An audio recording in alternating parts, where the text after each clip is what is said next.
I would like to take this next couple of minutes here and just mainly cite some of the individuals, other historians that have helped me or who I have helped over the years in forming the views on the Battle of the Little Bighorn. You can study the entire event if you want, and most of us do, but it's hard to study the entire thing in any serious detail because there's just so much information out there that it would have to be a full-time job for you. So it's almost impossible to do such a thing. So what you do as a historian, you will surround yourself with other individuals that have knowledge in areas that you haven't studied in great detail as much as they have. For instance, I deal with the cavalry issues, the movements of that day, but I'm not as well versed as, say, the Indians' way of life, how they fought in the battle, or the archaeology, or the aftermath.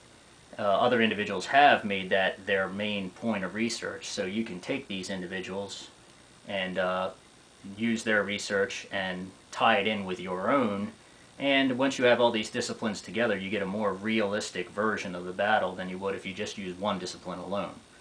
So some of the individuals I'd just like to cite for helping me form this version of the battle, my interpretation of the battle, would be people like Bob Reese, who is the current Friends of the Little Bighorn president.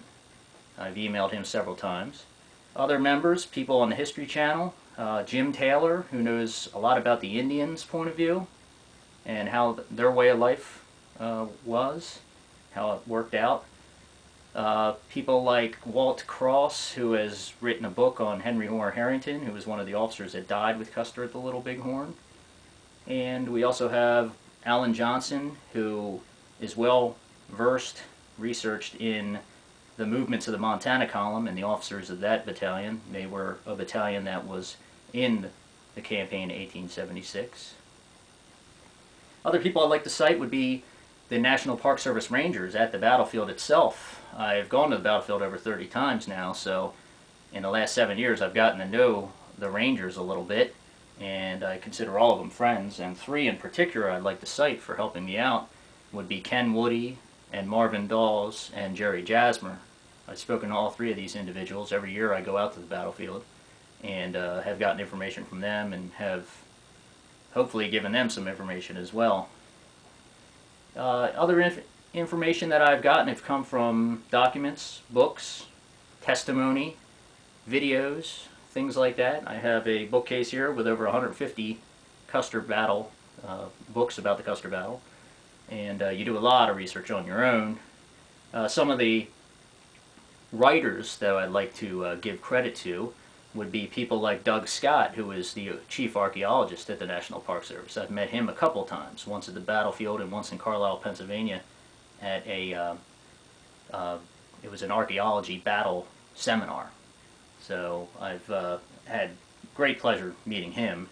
Other individuals that I have formed my opinions on the battle about would be Richard Allen Fox. I've written to him on emails and things like that. I have not met him personally yet, plan to in the near future, but he was also dealt with the archaeology at the battlefield.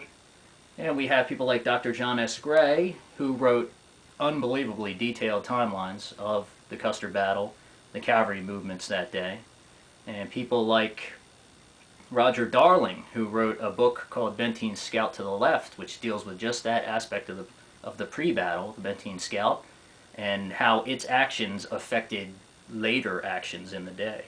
So very interesting stuff. Richard G. Hardorf, he wrote books, is writing books about the Indian point of view, the Indian aspects of the battle, so you get a view of how they fought the battle and what they thought the battle was all about. So you take all these individuals and you add them all together, you have really, really interesting stuff.